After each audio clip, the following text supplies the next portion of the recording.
Toronto's housing market, long viewed as one of the most resilient and inflated in North America, is showing surprising cracks. While the broader averages still hover above pandemic highs, anecdotal evidence is painting a different picture. In select neighborhoods, single-family homes and condominiums are now changing hands at prices not seen since 2017.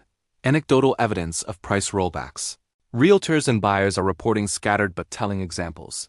Detached homes in parts of Scarborough, Mississauga, and even sections of downtown Toronto selling at valuations close to where they stood 8 years ago. Similarly, mid-range condos in older towers, once commanding sky-high premiums, have been listed and sold at 2017 price points.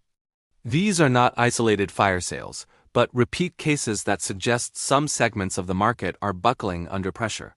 Why are prices rolling back? The primary driver is affordability, or the lack of it. Interest rates remain high, and the Bank of Canada has signaled that rate cuts, if they come, will be slow and cautious because inflation is still stubborn. A 5% to 6% mortgage rate translates into crushing monthly payments, putting ownership out of reach for many families. Even investors who once propped up condo demand are struggling as rental yields no longer cover borrowing costs. At the same time, job market weakness is adding stress. Toronto's employment picture, particularly in finance, tech, and construction, has softened. Layoffs and hiring freezes are making buyers cautious, reducing demand and forcing sellers to reset expectations.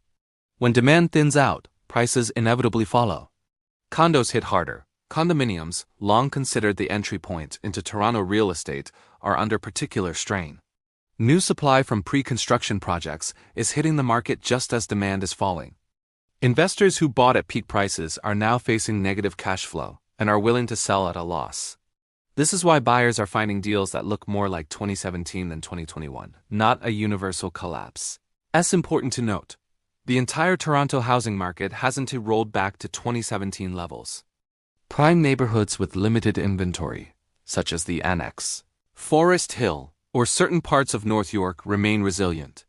Detached homes in desirable school districts or near transit hubs still command strong premiums. But the fact that segments of the market are slipping this far back suggests a deeper fragility than headline averages show.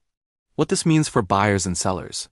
For buyers, especially first-timers, this could be the first real opportunity in years to negotiate from a position of strength.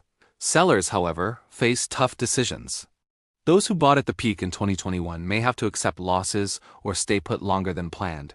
The psychological effect may be even more powerful than the financial one. Toronto real estate has been driven by the belief that prices only go up. When buyers see listings selling at 2017 valuations, confidence cracks, and that can trigger a wider reset across the market. Conclusion: Toronto's housing market is far from collapsing, but the evidence is clear. Parts of the city are already back to 2017 levels. With high rates, rising supply, and a softer job market, the pressure isn't going away anytime soon. For the first time in years, the advantage may be tilting, however slightly, toward the buyer.